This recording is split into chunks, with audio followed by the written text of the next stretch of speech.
So welcome to the first lesson in our in solving inequalities unit. This is a continuation, sort of a build onto solving linear equations from the first block. So we'll get to review that a little bit. So first thing we need to do is look at the signs and the symbols that we're going to be using. So this first one is less than, or smaller than, and the one underneath is greater than. My suggestion, if you're watching this and you missed the actual lesson, would be to print off a copy, because I kind of slide and go back and forth. And then we have two more over here. And so these ones, so we have less than or equal to. And of course here we have greater than or equal to.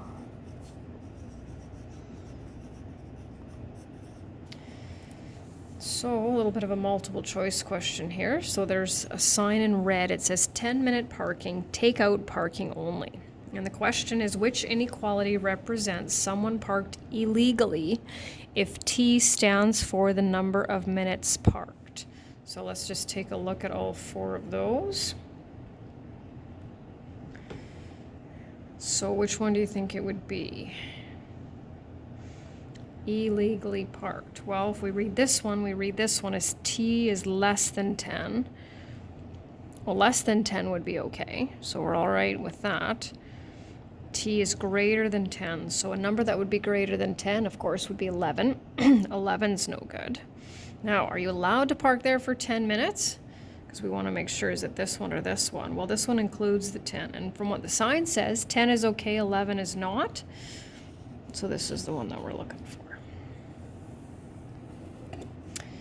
Okay, so some true and false questions. So just making sure that we can read which number is larger. So it says 5 is greater than 8, and we know that's not true, so that one's false. And then kind of back to the beginning of grade 9, -6 is greater than -3.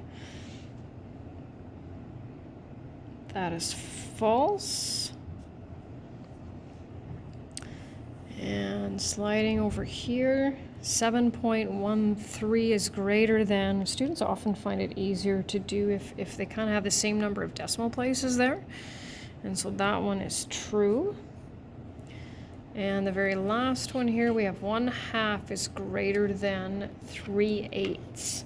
So depending on you can write them with equivalent fractions, or you can convert them to decimals if you're not sure.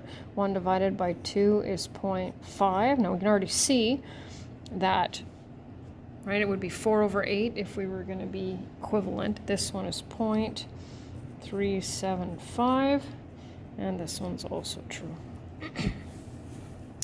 So translate using an inequality symbol. So it says n is less than 3. So it gives us our variable.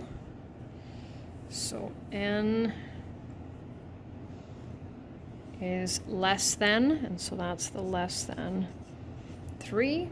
And the other one says x is greater than or equal to -8. So greater than or equal to -8. Okay, moving on. Is each number a solution to x is greater than -4? And so what we want to do is put these values in place of our variable, and that's something that we did in block in the first semester content. So -2 greater than -4. Is that true? Yes, it is. We'll just keep moving down here. -10 greater than -4. And if you're struggling with this, my suggestion would be to draw a number line. So just a simple number line, something like that, just so that you can remember what happens to those negative numbers, right? Oh, there it is. There we go. So this one's a no. And last one is 1. Well, that one we don't really need to substitute, but we'll do it anyway.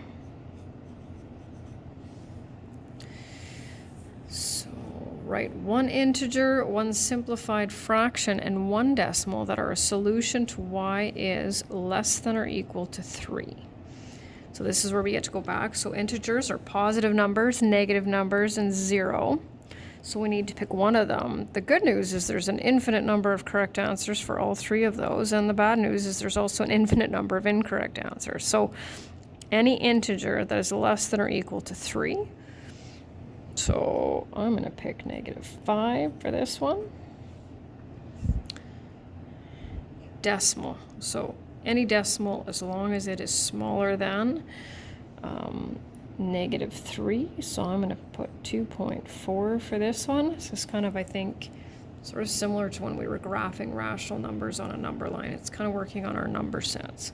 And fraction, and so it says, oh, up here it says simplified fraction, so it doesn't matter if it's in mixed or improper form. I'm feeling 1 1/6 for some reason. That's just what I was feeling. So just kind of back to our number sets. Okay, one more here. Writing inequalities.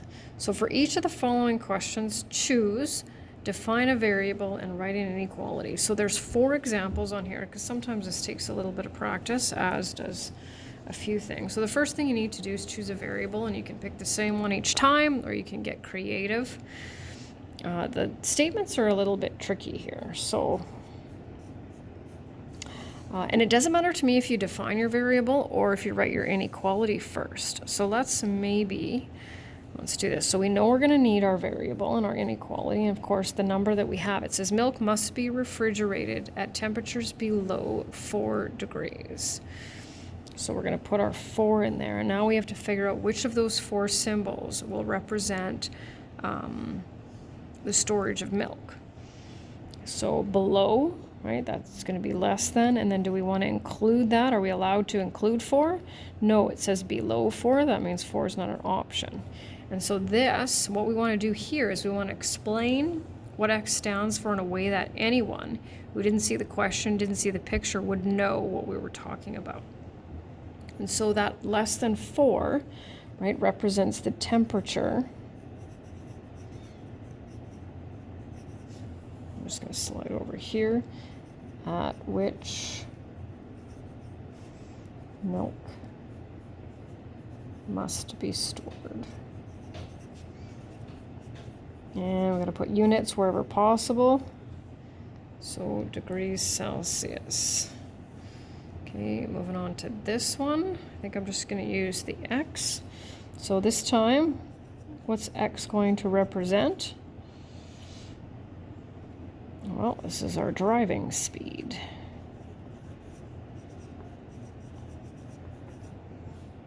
So we need to make sure that we are driving less than or equal to the speed limit. That's what we're looking for. And it says you must be at least 15 years old when enrolled in high school driver education. So let X equal age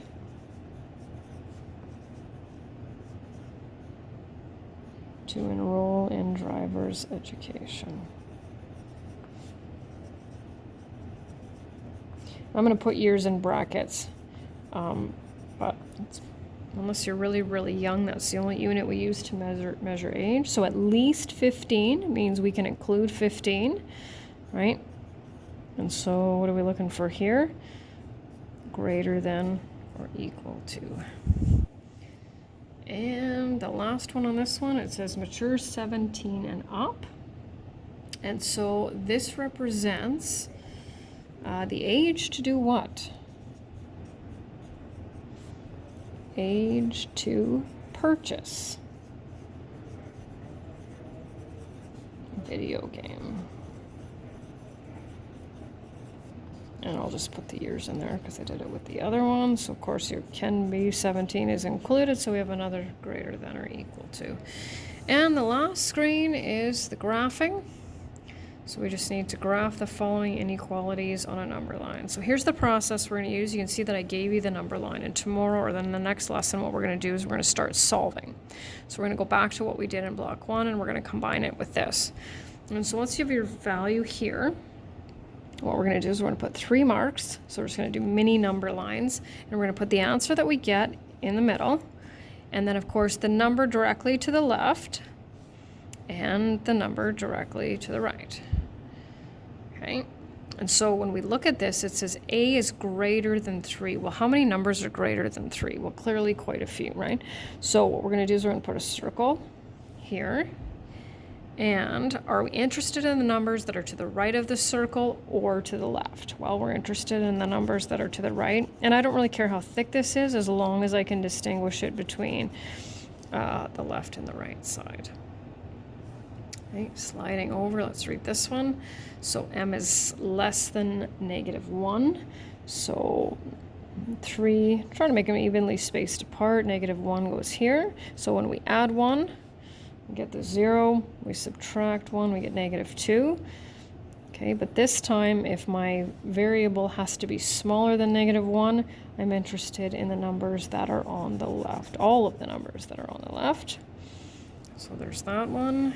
And x is greater than or equal to -4. So I'm going to go through this a little bit quicker since we've already done a few. So if I follow kind of what we've been doing up to this point, I circle this. Now the difference between this one is now I have that and equal sign. So not only is it greater than -4, but it can also be -4. So what do you think we're going to do to make sure that we include the -4 because we have this? Well, we're going to shade in that circle. That's why the circle needs to be like that. So that, of course, includes the -4. And this one we need to read, so you can read it both ways.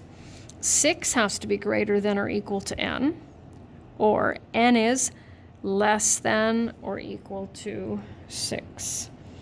So my 3 marks here. We're going to shade it in. We can do that right away because it says an equal to and interested in all of the numbers to the left. And that's the end of the first lesson.